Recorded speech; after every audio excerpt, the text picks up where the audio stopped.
बिस्मिल्लाहिर्रहमानिर्रहीम। अस्सलामुअलैकुम वीवर्स। मैं उम्मीद करता हूँ आप तमाम स्टूडेंट्स खैरियत से होंगे।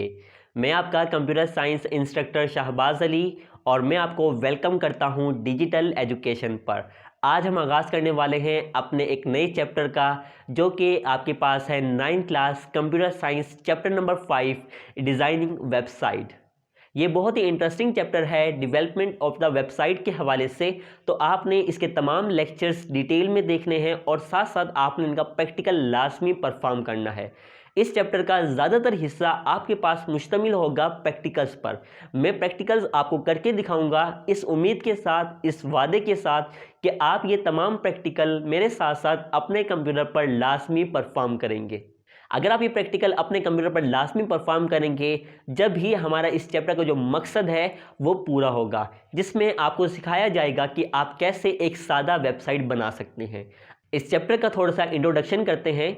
जैसे कि आप तमाम स्टूडेंट्स इस बात से बाखबर हैं कि हम इंटरनेट का इस्तेमाल करते हैं ऑनलाइन शॉपिंग करने के लिए, सोशल नेटवर्किंग वेबसाइट्स का यूज़ करते हैं इंटरनेट का इस्तेमाल करते हुए, जिसमें व्हाट्सएप, इंस्टा, ट्विटर और आपके पास यूट्यूब आ जाता है। ये क्या है? सोशल नेटवर्किंग वेबसाइट्स हैं। उसके बाद आप ईमेल को सेंड करने के लिए, रिसीव करने के लिए भी इंटरनेट का इस्तेमाल करते हैं। ऑनलाइन गेमिंग के लिए आप इंटरनेट का इस्तेमाल करते हैं। इन तमाम चीज़ों की क्या होती है? एक वेबसाइट होती है। इस चैप्टर के अंदर हमारा फोकस होगा कैसे आप एक सादा और आसान सी वेबसाइट बना सकते हैं। तो वीडियो को शुरू करने से कबल आप तमाम व्यूअर्स से दरखास्त है, अगर आप चैनल पर नए हैं और आपने अभी तक चैनल को सब्सक्राइब नहीं किया तो जल्दी से चैनल को सब्सक्राइब करें और बेल आइकन को प्रेस करें। इस चैप्टर के अंदर वेबसाइट बनाने के लिए हम जिस बुनियादी लैंग्वेज का हम इस्तेमाल करेंगे वो होगी आपके पास HTML लैंग्वेज। थोड़ा सा इसका इंट्रोडक्शन करते हैं कि HTML लैंग्वेज होती क्या है। HTML लैंग्वेज आपके पास एक सादा और आसान लैंग्वेज होती है जो कि आप इस्तेमाल करते हैं वेब पेजेस बनाने के लिए। HTML लैंग्वेज क्या होती है, आइए ये देख सकते हैं आप यहाँ पर। Introduction to HTML. When we send requests to a web server through a web browser to access a web pages, you get HTML as response from there. The web browser understand the HTML and display the content of the web pages. आप internet का इस्तेमाल करते हुए किसी website तक रसाई हासिल करना चाहते हैं तो उसके लिए आप यूज़ करते हैं अपने वेब ब्राउज़र का। वेब ब्राउज़र का इस्तेमाल करते हुए आप क्या करते हैं? वेब सर्वर को एक रिक्वेस्ट सेंड करते हैं। वो वेब सर्वर आपके पास क्या हो सकता है? क्रोम हो सकता है, ओपरा हो सकता है, मोज़िला फायरफॉक्स हो सकता है, इंटरनेट एक्सप्लोरर हो सकता है। ये सारे क्या हैं? वेब ब्राउज़र होते हैं। इन वेब ब्राउज़र का इस्तेमाल करते हुए आप क्या करते हैं? किसी वेब सर्वर को रिक्वेस्ट सेंड करते हैं वेबसाइट के हवाले से। अब ये रिक्वेस्ट आपने सेंड की वेब सर्वर को, वेब सर्वर आपके पास रिस्पॉन्स करेगा HTML के अंदर, यानी HTML लैंग्वेज के अंदर वेब सर्वर आपको रिस्पॉन्स करता है। जो हमारा वेब ब्राउज़र होता है वो HTML को अच्छे से अंडरस्टैंड करता है। अब कभी भी ऐसा नहीं होगा कि हमारे पास जो वेबसाइट होगी वो उसकी असल हालत में हमें दिखा दी जाएगी, यानी कोडिंग की हालत में हमें दिखा दी जाएगी। अगर किसी यूज़र को वेबसाइट कोडिंग की हालत में दिखाई जाएगी तो वो उसको बिल्कुल भी अंडरस्टैंड नहीं करेगा। तो इसलिए क्या करते हैं, जो हमारा ब्राउज़र होता है वो HTML लैंग्वेज को अंडरस्टैंड करता है और फिर हमें वो वेबसाइट का पेज डिस्प्ले कर देता है। अब यहाँ पे आप देखें, जो HTML होती है वो वेब ब्राउज़र को बताती है कि वेबसाइट का जो कंटेंट है, वेबसाइट का जो मटेरियल है वो आपने किस तरीके से यूज़र के सामने डिस्प्ले करना है। तो यहाँ पे हमारे पास वेब ब्राउज़र का एक इंपॉर्टेंट रोल होता है किसी वेबसाइट को डिस्प्ले करने में। वेब सर्वर को एक रिक्वेस्ट भेजने के पास आपके पास जो रिस्पॉन्स आया वो आपके पास आया HTML फॉर्म के अंदर। अब वो है कोडिंग फॉर्म। जो आपका यूज़र है उसको कोडिंग समझ नहीं आती है और ना ही उसका कोडिंग के साथ कोई वास्ता है। तो वेब ब्राउज़र क्या करता है, उस HTML को जो उसके पास रिस्पॉन्स आया है उस वेबसाइट के हवाले से वो उसको दिखाता है। वेब ब्राउज़र को पता होता है कि कैसे उसने वेब पेजेस डिस्प्ले करना है यूज़र के सामने। HTML वेब ब्राउज़र को बताता है कि आपने वेबसाइट का जो कंटेंट है, जो मटेरियल है, जो मवाद है वेबसाइट का, आपने किस तरीके से यूज़र के सामने डिस्प्ले करना होता है। तो ये था कुछ इंट्रोडक्शन HTML के हवाले से। अब यहाँ पे HTML के अगर आप फुल फॉर्म देखेंगे तो वो आपके पास होती है हाइपरटेक्स्ट मार्कअप लैंग्वेज। यहाँ पे ये क्या होती है, इसको अंडरस्टैंड करते हैं। ये एक सादा और सिंपल लैंग्वेज होती है जो कि आप इस्तेमाल करते हैं वेब पेजेस बनाने के लिए, जिसको बोलते हैं HTML। यहाँ पे आप देखेंगे आपके पास दो टर्म यूज हो रही है।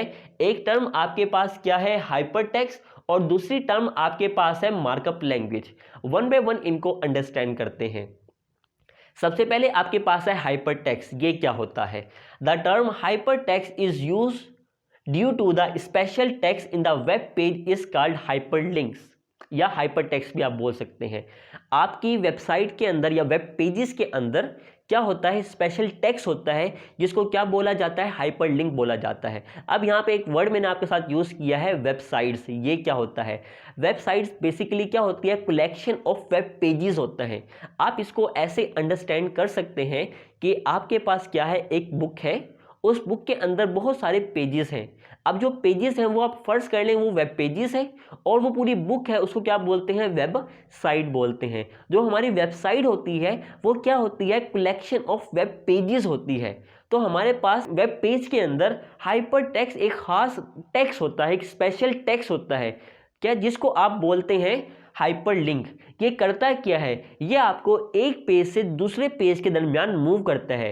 यानी हाइपरलिंक का आप इस्तेमाल करते हुए एक वेब पेज से दूसरे वेब पेज पे मूव कर सकते हैं आसानी के साथ। जिस तरह आप देखें कोई भी सिंपल एजुकेशन वेबसाइट आपको दिखाई जाती है और उसमें मेन्यू बटन्स होते हैं, होम का हो गया, लेक्चर्स का हो गया, फिर आगे सब कैटेगरीज बनी होती है। अगर आप होम पर क्लिक करेंगे, होम बज़ाहिर तो आपके पास क्या होता है, एक टेक्स्ट होता है, लेकिन उस पर क्लिक करने से आपके पास क्या होता है, एक नया वेब पेज आ जाता है। तो यही काम होता है हाइपर लिंक का, जो क्या करता है, आपको यानी यूजर को एक वेब पेज से दूसरे वेब पेज के दरमियान मूव करवाता है, मुंतकिल करवाता है। हाइपर लिंक बहुत ज़्यादा इंपॉर्टेंट होते हैं। इसका हम आगे जाके डिस्कस करेंगे डिटेल के अंदर कि कैसे आप हाइपर लिंक को क्रिएट कर सकते हैं। और दूसरी हमारी टर्म होती है मार्कअप लैंग्वेज। मार्कअप लैंग्वेज क्या होती है, नाम से जाहिर है इसके। A web page consist of a series of element which are represented by the tags. आपकी जो मार्कअप लैंग्वेज होती है, आपकी जो वेब पेजेस होते हैं, वो मुश्तमिल होते हैं सीरीज ऑफ एलिमेंट्स के ऊपर, जिनको उन एलिमेंट्स को आप रिप्रेजेंट करते हैं टैग्स की मदद से। अब टैग्स मार्क करते हैं कि आपने कौन सी चीज़ अपने वेब पेज के अंदर शामिल करनी है। वो आपके पास पैराग्राफ हो सकता है, वो आपके पास इमेजेस हो सकती है, वो आपके पास हाइपरलिंक हो सकते हैं, वो आपके पास टेबल हो सकते हैं। देखिए, जितना भी हम HTML के अंदर काम करते हैं वो काम हम टैग्स की मदद से करते हैं। जो भी काम आप अपने वेबसाइट के अंदर करना चाहते हैं उसके लिए आप एक टैग का इस्तेमाल करते हैं। हर काम का एक खास टैग डिफाइन किया होता है HTML लैंग्वेज के अंदर। अब ये टैग क्या होते हैं, इस टैग के अंदर आप मार्क करते हैं कि ये स्पेशल पॉइंट यहाँ से शुरू होगा और यहाँ पर जाकर ख़त्म होगा। मिसाल के तौर पर आप अपनी वेबसाइट पर एक पैराग्राफ लिखना चाहते हैं, तो पैराग्राफ लिखने के लिए आप टैग यूज़ करते हैं, जो कि यहाँ पे मैं आपके लिए लिख रहा हूँ। ये आपके पास एक टैग हो गया, ठीक है। ये आपके पास बता रहा है कि ये यहाँ से मार्क कर दिया इसने कि यहाँ से आपका पैराग्राफ स्टार्ट हो रहा है। इसके बाद आप कुछ अपना कंटेंट लिखते हैं, जिस तरह मैं लिख देता हूँ, डिजिटल एजुकेशन, ठीक है। अब ये आपका क्या आ गया, कंटेंट आ गया। अब इसके बाद आप क्या कर रही हैं, इसको एंड कर रही हैं ना, तो आप मार्क करके बताएंगे कि ये पैराग्राफ यहां से शुरू हुआ और ये पैराग्राफ आपके पास यहां पर खत्म हो गया। अच्छा, अब आपने ध्यान करना है, ये आपके पास होता है क्लोजिंग टैग। यहां पे आप स्लैश का इस्तेमाल करते हैं, तो ये आपके पास ओपनिंग टैग हो गया और ये आपके पास क्लोजिंग टैग हो गया। और जो इन टैग्स के बीच में आपने जो कुछ लिखा है ना, जो वेबसाइट पर डिस्प्ले होगा, वो आपके पास कहलाता है कंटेंट। मैं यहां पर आपके लिए लिख भी देता हूं कि ये आपके पास क्या हो गया, ओपनिंग टैग, ठीक है। और ये आपके पास क्या हो गया, क्लोजिंग टैग। और ये आपके पास कहलाता है कंटेंट। और इस पूरे को आप बोलते हैं, इस पूरे को यहां से लेकर यहां तक जो आपके पास कहलाता है, ये आपके पास कहलाता है एलिमेंट। तो यहाँ पे आप देख सकते हैं कि हमने अपनी वेबसाइट के अंदर एक पैराग्राफ लिखना चाहते हैं, जिसके लिए हमने यूज़ किया पी टैग का। ये आपके पास होता है ओपनिंग टैग, ये आपके पास होता है क्लोजिंग टैग। जो इन टैग्स के दरमियान में आप लिखते हैं वो आपके पास कहलाता है कंटेंट, और इस पूरे को आप बोलते हैं यहां से लेकर यहां तक, ये पूरा आपके पास कहलाता है एलिमेंट। तो इसको इस वजह से बोला जाता है ये हमारे पास मार्कअप लैंग्वेज होती है। इसमें आपके पास सीरीज ऑफ एलिमेंट्स होते हैं, और सीरीज ऑफ एलिमेंट्स क्या होते हैं, सीरीज ऑफ एलिमेंट्स रिप्रेजेंट करते हैं हम टैग्स की मदद से। हर काम का जो भी हम अपनी वेबसाइट के अंदर परफॉर्म करते हैं उसका एक स्पेशल टैग होता है। अब यहाँ पे आप देख सकते हैं पैराग्राफ के लिए हमने पी टैग यूज़ किया। अब आपके पास जो वेबसाइट डिस्प्ले होगी, यानी जो यूज़र है उसको वेबसाइट दिखाई जाएगी, उसको ये टैग नहीं दिखाई जाएंगे, उसको सिर्फ कंटेंट दिखाया जाएगा जो कि टैग्स के बिटवीन लिखा जाता है। यही काम ये किसकी मदद से होता है, ये काम आपके पास होता है वेब ब्राउज़र की मदद से। ये तो आपके पास हो गया, आपका ओरिजिनल कोडिंग हो गई आपके पास, लेकिन जो यूज़र होता है उसको सिर्फ क्या दिखाया जाता है, कंटेंट दिखाया जाता है। ये काम होता है वेब ब्राउज़र का, क्योंकि वेब ब्राउज़र क्या करता है, अंडरस्टैंड करता है HTML को, और जो डिस्प्ले यूज़र के सामने करना होता है, जिसको यूज़र समझ सके, वो उसके सामने डिस्प्ले करता है हमारा वेब ब्राउज़र। तो ये था हमारे पास इंट्रोडक्शन टू HTML के हवाले से एक इम्पोर्टेंट लेक्चर। यहाँ पे आपकी जनरल नॉलेज के लिए, do you know HTML is not case sensitive. HTML आपके पास केस सेंसिटिव नहीं होती है। केस सेंसिटिव मुराद ये है कि आप इसको अपर केस या लोअर केस दोनों में लिख सकते हैं अपने tags. It means that a tag written upper case is not different from the one written in lower case. अगर टैग्स को आप अपर केस या लोअर केस में लिखें तो इसका किसी किस्म का कोई असर नहीं पड़ता। मिसाल के तौर पर मैं यहाँ पे आपके लिए एक टैग लिख लेता हूँ, ठीक है, और यहाँ पे हमारे पास क्या आ गया, मटेरियल आ गया। ये मैं स्मॉल केस में लिख देता हूँ आपके पास।